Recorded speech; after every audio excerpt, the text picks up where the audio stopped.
Jai Hind, Vande Mataram children.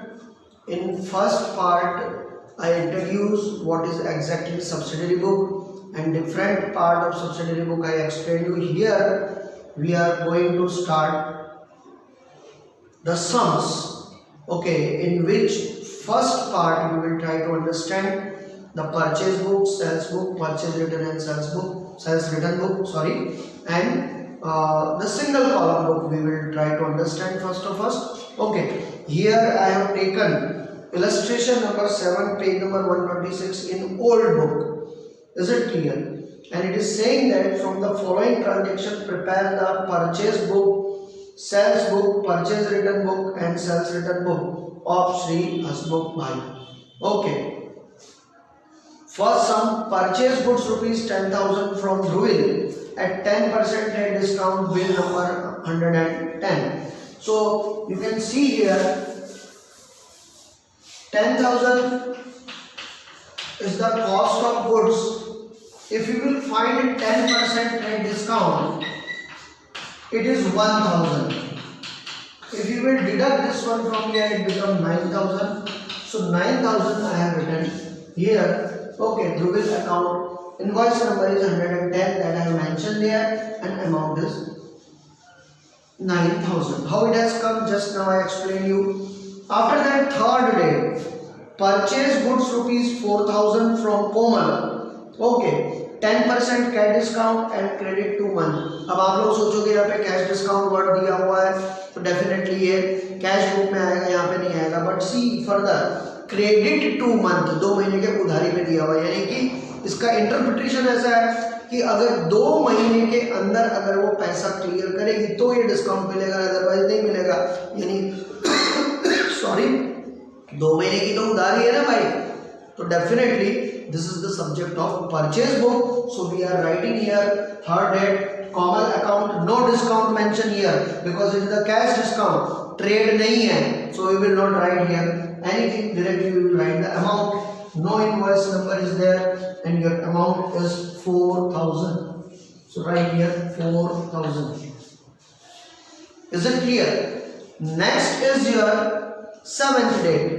Sold goods rupees 8,000 to Sajan at 5% trade discount and 2% cash discount. Invoice number is 90. Now this is the matter of selling of goods, so it will come in sales book. Whose name is here? Date is your 7, right here 2015 January. Okay, and date is your 7. Whose name is there? Sajan. So you write here Sajan account. Now see, total amount is mentioned here 8,000. लेकिन उसका कितना 5% trade discount बोला है, so you deduct 5% trade discount. If you will deduct this amount 0,085 40, 8,000 में से 4,000 less करोगे, then it will come 7,600. Is it clear? So this much amount you have to write here, and its invoice number is given 90, and here you write 7,600. आप लोग बोलोगे sir वो 2% का क्या? तो ये 2% जो है वो कैश डिस्काउंट है भाई. बराबर, and cash discount we have not shown in subsidiary book. Reason is what? Reason is that जितने भी क्रेडिट ट्रांजेक्शन है they are belong with subsidiary book. Is it clear or not? So इन चीज़ों को आपको alert रहना पड़ेगा, attentive रहना पड़ेगा, ध्यान रखना पड़ेगा when you solve this sum. और वो तभी पॉसिबल होगा when you will do a lot of practice in that, otherwise not. Okay, so this one we cleared.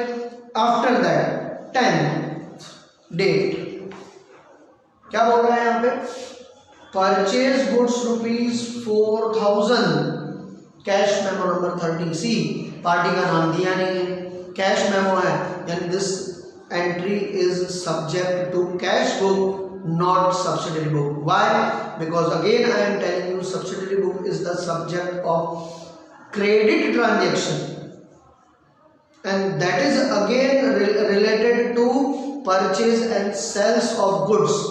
उसके अलावा और दूसरा और कुछ नहीं। अगर समझो एसेट परचेज कर रहे हैं then subsidiary book will not affect, अभी आगे ट्रांजैक्शन आएंगे so you will get that. Okay, so this 10th will not come, no economic transaction is not belong with this, we will not write it.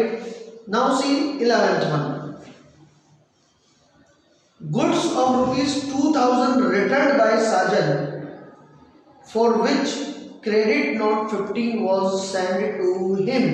अब दो चीज पहले तो समझो, आपने साजन को क्या किया था, गुड्स सोल्ड किया था।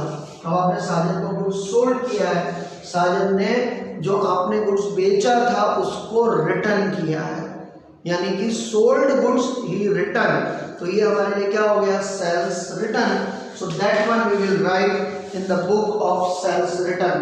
हम sales return में इसको लिखेंगे, sales return book यहाँ पर है। Okay, so we will write here 2015 month of January and date is 11, and here we will write Sajan account। अब कोई डिस्क्रिप्शन की जरूरत नहीं है because already it is mention sales return book, यानी कि बिका हुआ माल वापस आया है। Is it clear? Invoice number is 15, half माल बेचा है। देखो इसका माल टोटल कितना था आप लोगों का यहाँ पे साजन का, अगर आप लोग यहाँ पे देखोगे, अब हमको यहाँ पे डिस्काउंट वगैरह को ये मेंशन नहीं करना है, डायरेक्टली जितना भी जो है उसका ये था अमाउंट, उसका जो है हम लोगों को हाफ कर देना है यहाँ पर, बराबर है। तो यहाँ पर जो है उसने क्लियरली मेंशन कर दिया है 2000 का माल रिटर्न किया, तो we are not suppose to worry, directly we have to write here 2000। Okay, उसके बाद में आपका अगला जो है 15th डेट का आ रहा है, ये बोल रहा है 10% goods return to Dhruvi and debit note 16 to send him. Okay, Dhruvi को जो है हम लोगों ने, ध्रुवील को जो है हम लोगों ने रिटर्न किया 10% गुड्स। अब जस्ट आप देखो ध्रुवील के साथ हमारा ट्रांजैक्शन क्या था, 9000 रुपीज, बराबर है, यही था ना ध्रुवील का। अब उसने 10% गुड रिटर्न किया है, यानी इसका 10% कितना हो गया, 900 रुपये हुआ। यानी ध्रुवील को जो परचेज किया था ध्रुवील से, बराबर है खरीदा था, बराबर है खरीदा हुआ सामान हमने ध्रुवील को रिटर्न किया है, यानी 900 रुपये का सामान हमने ध्रुवील को रिटर्न किया है। Your date is here 15, purchase return. Okay, so purchase return 2015 January 15, and here we will write Dhruvil account। Okay, invoice number is, debit number is 16 and amount is 900। How to find that I show you just now, अभी मैंने आप लोगों को बताया हो। Okay, next 16, purchase furniture rupees 5000 from Shri Bachchu, क्या लिखा हुआ है, Bahuchar furniture mart. Okay, Bahuchar furniture mart में से ओके 5000 रुपीज का फर्नीचर परचेज किया है। Now first thing is that furniture is not your raw material, it is your asset। if furniture is asset, it is not subject of subsidiary book। you will transfer this transaction in journal proper। और अगर on cash बोला होता था तो cash book में हम लोग लिखते थे, बराबर है, यानी कि कैश सब्सिडियरी बुक में लिखते थे। तो यहाँ पर इसको कोई स्कोप नहीं है, so no transaction. Next 18, saying that purchase goods rupees 30,000 from Nirmi and half of the amount paid immediately। निर्मी से गुड्स परचेज किया 30,000 का और आधा अमाउंट उसको पे किया। देखो भाई, आधा किया और पूरा किया, और जब तक जो है आपका कंप्लीट अमाउंट नहीं पे होगा तब तक वो क्रेडिट ही कहलाएगा, इसलिए you have to write the whole amount, आपको पूरा अमाउंट लिखना पड़ेगा। So you write here, this is your date 18।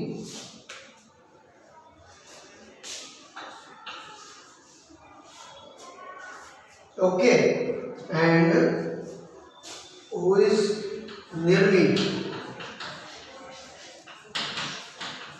निर्मी account कुछ मेंशन नहीं किया हुआ है, and entire you write here 30,000। अब बराबर से सुनना आगे की entry because it is belong with this only. Okay, अब ये बोल रहा है the entire goods purchase from निर्मी, निर्मी से जो गुड्स खरीदा था, सोल्ड टू हेली, हेली को बेचा कितने में, 36,000 रुपीज, यानी कि प्रॉफिट ऐड करके बेचा, बराबर है, कॉस्ट प्राइस पे प्रॉफिट ऐड करके सेलिंग प्राइस उसको किया 36,000 इज सेलिंग प्राइस, और उसका भी क्या बोल रहा है 10% ट्रेड डिस्काउंट, 10% ट्रेड डिस्काउंट पे दिया, invoice number is 100 and credit period of 3 month, और 3 महीने का क्रेडिट पीरियड भी मिला है। तो सेल्स बुक में चले जाते हैं हम लोग, धीरा सेल्स बुक, बराबर है। तो दूसरी एंट्री क्या आ रही है यहाँ पे 19 हेली अकाउंट, बराबर है, इनवॉइस नंबर इज 100। अब जरा देखो यहाँ पे कितना बोला है 36,000। अब इसका अगर आप 10% निकालते हो तो देखो जरा कितना आ रहा है 3,600 आ रहा है भैया।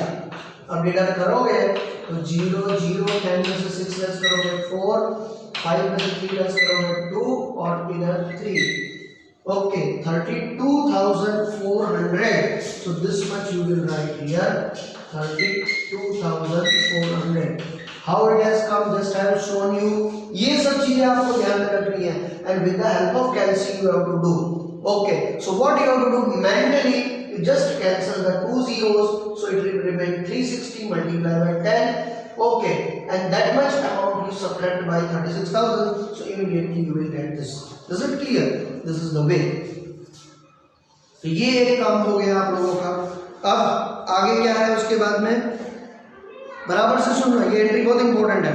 Heli return half of the goods sold to her, बराबर है, हेली ने हमने जो उसको गुड्स बेचा था उसने वापस किया, तो यानी सेल्स रिटर्न में भी हेली का नाम आएगा, बराबर है। तो सेल्स रिटर्न में हम लोग 20 तारीख को क्या करते हैं, हेली का नाम लिख देते हैं यहाँ पे, हेली अकाउंट, बराबर है, Heli return half of the goods. अब यहाँ पे जरा देखो 32,400 का हाफ कितना हो जाएगा 16,200, 16,200 if you will divide this amount by 2 then it becomes 16,200। अच्छा, अब दूसरी मजेदार बात, and the same were return to Nirmi, Nirmi को वापस क्या, निर्मी से कितने में खरीदा था देखो जरा यहाँ पे 30 में, तो निर्मी का हाफ कितना होगा 15,000। ये अमाउंट सीधा सीधा मत लिख देना भाई, वहां पे इतना आया इतना दे दिया, नो, उसने प्रॉफिट ऐड करके दिया था, तो यहाँ पर उसका जो ओरिजिनल कॉस्ट है that one, and that is go to purchase return account and write here 20 Nirmi account. Okay, and here you will write 15,000। Is it clear? समझ में आया कि नहीं आया? नेक्स्ट 21 कनू प्लेस एन ऑर्डर। अब ये तो आपको भले पता ही चल गया होगा, जब कोई ऑर्डर प्लेस करता है तो क्या होता है, non financial transaction. So Kanu place an order for supplying goods 12,000 at 10% trade discount, तो यहाँ पे इसका कोई ट्रांजेक्शन आएगा नहीं, बट उसके बाद में देखो supply goods to Kanu, Kanu को गुड्स सप्लाई किया फॉर हिज ऑर्डर, उसके ऑर्डर के हिसाब से, and 300 added for labour, labour के 300 रुपए ऐड किए। देखो बच्चे जब ऐसे कुछ भी ऐड करने का आता है then we are not suppose to add that, whatever the real amount is there that one also we have to write. Okay, and invoice number is 102। So 24 sales 24 तारीख को दिखाई हुई। ओके, यहाँ पे आप लोग कानून अकाउंट। ओके, कितना 12,000 का 10% अगर आप निकालोगे यहाँ पे 1200 आएगा, देखो बराबर है, तो ये हो गया आपका 1200 रुपये। अब 12,000 में से 1200 माइनस करो 10 में से 2 हो गया 8 और 1 और 1 बराबर है। सॉरी कुछ गड़बड़ हो गया, सॉरी इधर से कैरी किया, इधर 10,008, तो 10,800 कनू को सोल्व किया। Is it clear? देख लो यहाँ पे 12,000 है, 1,200 सब्ट्रैक्ट किया 0 0, 10 में से 2 गया 8, इधर से कैरी किया तो 1 में से बन गया 0 और ये 10,800। Is it clear? अब इधर तो खोपड़ी में उतर गया होगा भाई, ठीक है। और इनवॉइस नंबर 102 बोल रहा है, that will write here 102। Okay, now what is next? Cash purchase ₹20,000 and cash sales ₹25,000। By nature दोनों कैश ट्रांजेक्शन है, so that is not the subject of subsidiary book, यहाँ पे नहीं आएगा। And last, Kanu returned half of the goods sold to him. It was agreed to give rebate of carriage in proportion. बराबर है, तो कनु को जो गुड्स बेचा था वो उसको वापस किया। और देख लो यहाँ पे जरा 10,800 का हाफ करोगे तो 5,400 होगा, और जो भी उसको कैरेज वगैरह का था वो सब अपने दूसरे बुक में जाएगा। यहाँ पे अपने को कोई कंसर्न नहीं है, तो हम लोग यहाँ पे डेट डाल देते हैं 36, that is your sales return, sorry 31st Kanu account. Okay, goods उसको रिटर्न किया कितने का? 5,400, तो उसने आधा गुड्स जो है,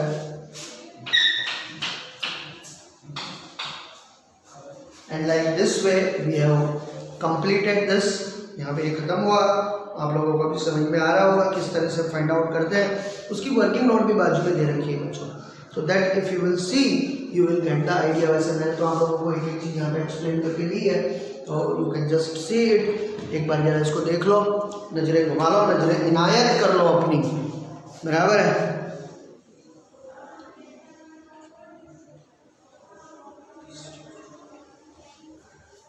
क्योंकि मेरे को अभी आगे इसमें जो है इसका टोटलिंग करना है, एक बार आप जरा देख लो।